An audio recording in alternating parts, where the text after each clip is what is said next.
Have you been publishing through Amazon Kindle Direct Publishing, or are you considering publishing on Amazon Kindle Direct Publishing? Well, I've got a few things for those of you that are currently doing it and how you're doing it wrong and you are wasting a lot of time. We're going to cover that in today's episode, so make sure that you stay tuned. Today's podcast episode is sponsored by Findaway Voices, the audiobook distributors reaching over 30 different audiobook platforms. This includes Audible, Apple, Google Play, Hoopla, and just tons more, and they're adding more as time goes on. This is huge distribution when it comes to audiobooks. For those of you, though, who are tight, I mean really tight on a budget, consider their latest feature in the Voices Share program. This is a royalty share program. So if, for instance, you can produce your audiobook for half the price in exchange for sharing 20% of your royalties with the narrator. Here's the beauty of it here, folks. Let's say that your book takes off and you're like, oh my gosh, I want to take all of the money instead of splitting 20% with this person. Well, you can end up buying that out and you can take in all of that. So that's really one of the nice things about this Voices Share program. And when you're starting a new project, you'll see the Voices Share option and application form. You don't have to use Voices Share. I don't use Voices Share. I go right in with my audiobooks and upload it. But it is nice for those of you that have, like I said, not that discretionary expense. You can review narrators. You can see cost estimates and get auditions for your project at no extra cost. Do me a favor. Go over, sign up today at findawayvoices.com/Dale. Again, that's findawayvoices.com/Dale. We're going to slip those inside the podcast notes for today's episode.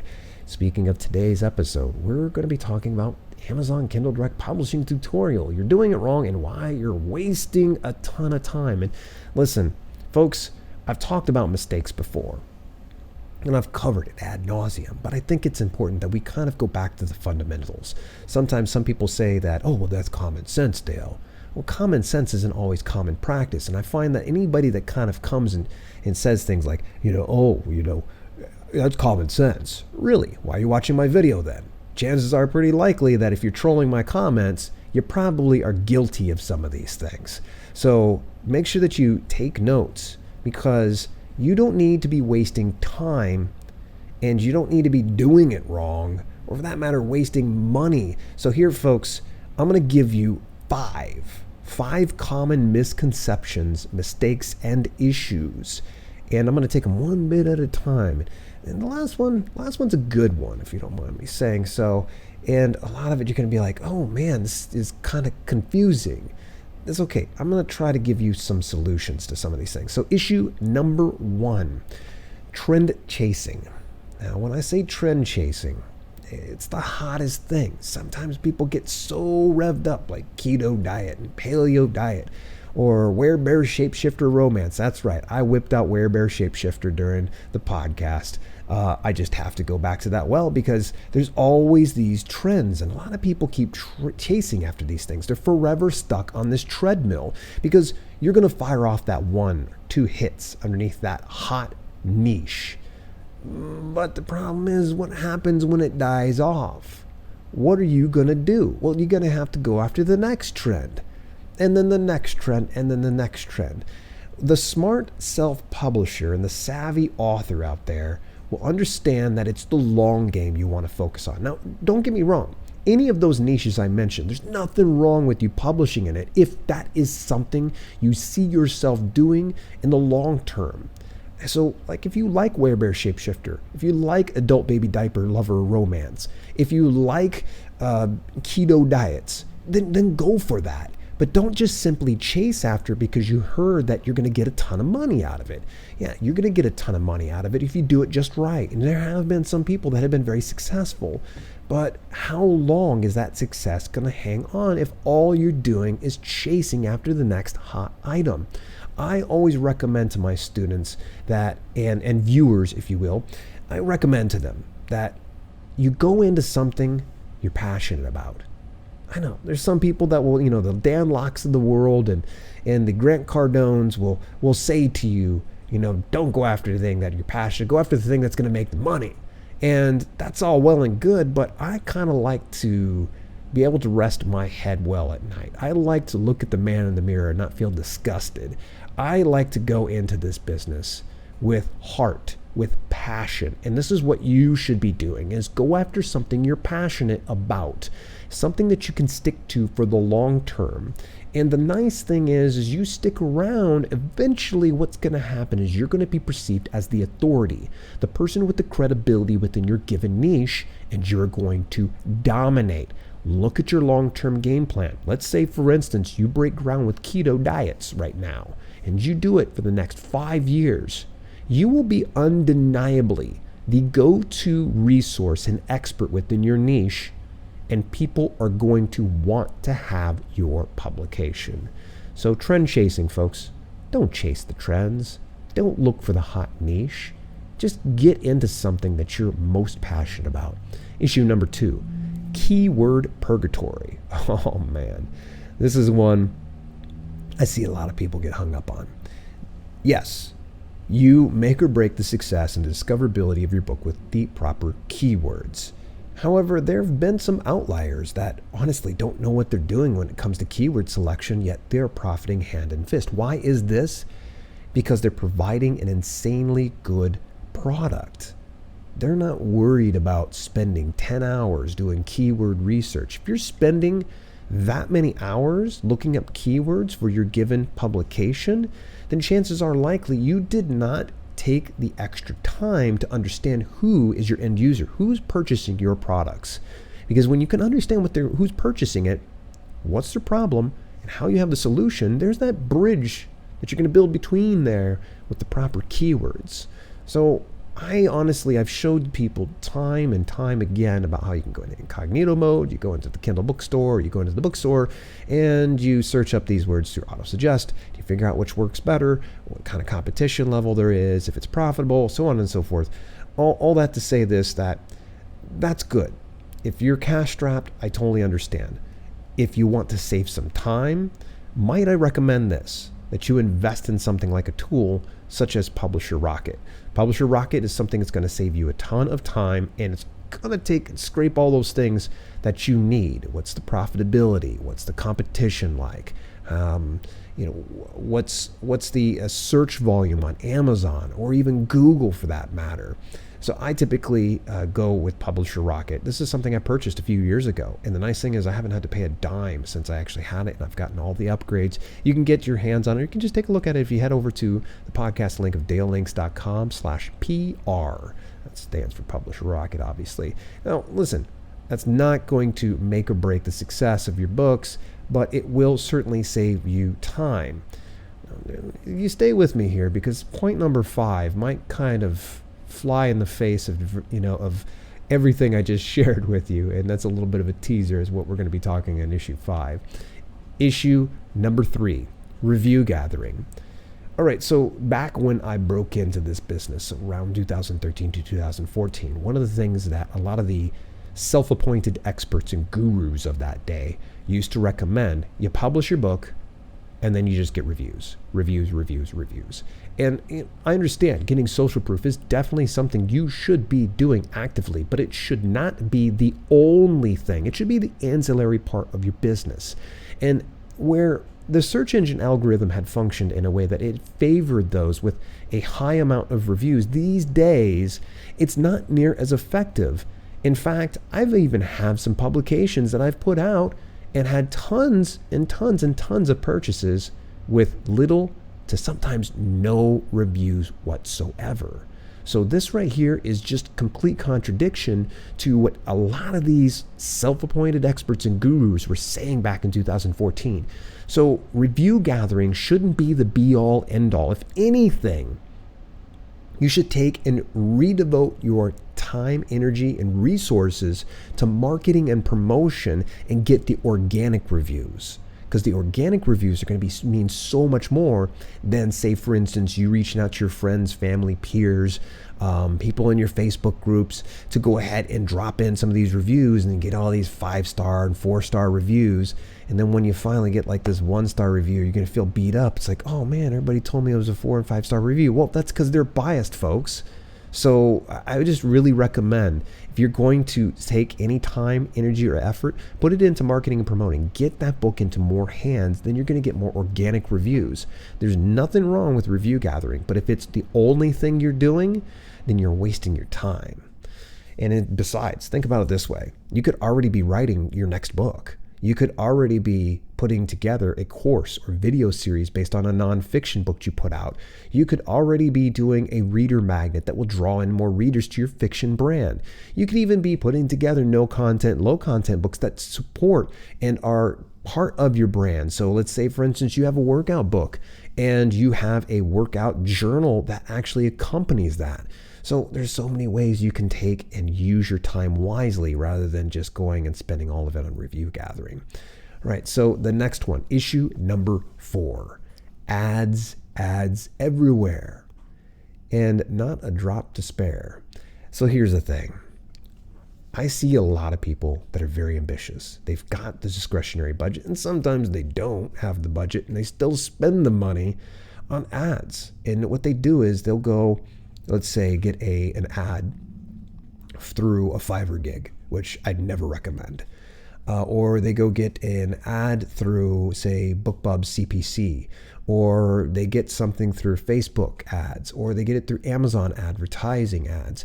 And then they come back and they say to me, none of this works. Well, no kidding, it doesn't work. You're spending all of your money and throwing all your resources out blindly hoping for the best instead of just focusing on one avenue for advertising. Master that before you start to spend a lot of time in other avenues. I've seen so many authors that just like, well, I read so-and-so's book, or I listened to so-and-so's podcast. I can't speak on the behalf of that person who wrote that book or that person who's doing that podcast, but I can assure you this, that anyone who's business long enough will know that the man who chases 2 rabbits gets none. Focus on the one rabbit. Focus on the one avenue. So I always recommend, if it's going to be advertising, one of the most dead simple ways of doing it is Amazon advertising. And I actually have an entire video series on my YouTube channel. Feel free to go on over there. Just look it up. I interviewed Amazon advertising expert, Marco Motino, and he actually shows you how to set everything up and how it can be relatively cost effective and easy. So I just recommend, if you're going to do anything, focus on one avenue.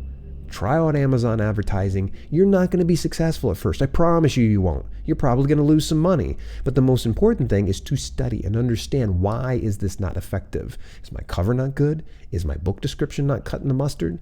What's going on here? Am I using the right keywords for this particular book? These are things that you got to kind of take into account.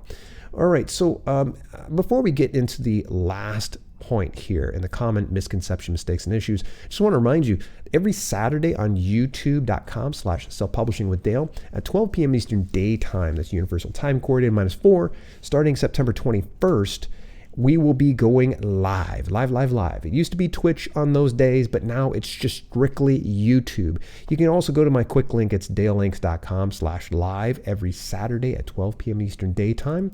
Also, join me every Monday at 12 p.m. Eastern Daytime for Self-Publish with Dale on twitch.tv/self-publish. That's where I'm going to be recording every podcast episode. We're going to be able to chit-chat, get to connect, and you actually get to see me put a lot of the podcast stuff together. And I imagine I'll probably be rolling out some fun things here in the very near future over on twitch.tv/self-publish. By the way, you can follow Self-Publish over on Twitch. All you got to do is just set up a simple account, just hit that follow. It's kind of like subscribing on YouTube. It's completely free, and you can turn those notifications on. You'll know when I'm going live. Last but not least, you can actually help support the channel by subscribing for free with your Amazon Prime membership. Yeah, if you've got an Amazon Prime membership, you can subscribe to the channel. It's like $5 free that you're able to contribute towards the channel. And mean the world to me. Nice little perks in there include you get some emotes, you get little badges and things like that, and you also get my love and admiration and know that you are contributing to the channel at no extra cost to you. And also, if you're not very familiar with Twitch, you can always take a look at my other channel of live streaming tech at dalelinks.com/twitch101. That's dalelinks.com/twitch101. I'll show you how to navigate and use Twitch. What are subscriptions? What are follows? What are bits? What's this whole business with Twitch? Alrighty, so last issue number 5. Buying every course and product and service known to man. Ah, man. And I see some of you folks out there, and what you do is you get swept up in this amazing ad copy, this person that says, we're going to get you to make $10,000 in the next 2 minutes, and all you got to do is just wipe your nose. Folks, I hate to tell you that most of that stuff is not going to do you any good. This sounds crazy because it flies in the face of what I was just saying earlier. I was like, go get Publisher Rocket. You don't need it, folks. It is a nice to have. If you are not going to utilize a product, a service, or software immediately, might I recommend, don't get it. Don't get it. Don't get that fear of missing out. And that's typically what it comes down to is you'll see this product, you'll see the countdown timer, and you'll start to think to yourself, oh man, I got to get this thing. I got to get it. I got to get this course. I got to get Dale's course. No, you don't. You don't. I've got these things. Look, and it seems like, well, man, Dale, should I get your course or should I not get your course? Yes, if you have the discretionary expense and the time to not only consume the content, but also apply yourself. So getting these courses, getting these services, getting these products mean jack frigging squat to your bottom line if you aren't taking action. And that's where I'm going to go ahead and lead into is the issue. The way to resolve this last one is take action. Just do it. Be a friggin' bull in a china shop. Be willing to make some mistakes. Be willing to have a little egg or mustard on your face. It's okay to make mistakes. Now, in the event that you see some sexy product and you're like, I got to get the DIY publishing course, then get it. But I want you to think to yourself, first of all, will I consume or use this product? Will I apply myself with any of the information I learned through a course or through a product or software? That's the most important thing, folks. Otherwise, you're wasting valuable time reading someone's sexy ad copy, and you're wasting a lot of money. And I'm going to tell you this, as I'm pointing one finger forward, I got 3 pointed back at me. The truth of the matter is, I have countless software on my computer and backed up in my cloud drive, and all these products, I have never used them. I've got a Photoshop course right now. I got it like a week ago, and I watched one video on it. What a waste of time. And I need to buckle down and try to learn from these things. So if you do get these products, use them immediately or get a freaking refund. That's just the thing, is do that. So in any event, issues, problems, mistakes, all that type of horse manure, folks, between trend chasing, keyword purgatory, review gathering, ads everywhere, and buying every course and product and service known to man. You can really try to get past these things. One of the greatest factors in how you're going to move the needle in your business is focus on those income producing actions. Focus on those things that can move the needle. So as we start to wrap things up, I just want to remind you folks to subscribe to me on this podcast over on Apple Podcasts, and do me a huge favor, leave a little review if you could. It'd be awesome of you. And also, I'm available through other platforms like iHeartRadio, Google Play, Stitcher, SoundCloud, so much more. You can subscribe to me there, and if you're able to leave a review, that would be so awesome of you. In the meantime, I'm going to go ahead and I'm going to hit that little stop button here on the podcast. But I just want to say before I do disconnect, a big thank you to the sponsors, Findaway Voices. Again, set up your account at findawayvoices.com/Dale. And also catch me this next week. You can actually get to see and hear the podcast 1 week in advance on twitch.tv/self-publish. That'll be 12 p.m. Eastern Daytime every Monday. In the meantime, in between time, this has been Self-Publishing with Dale, and I will talk to you later.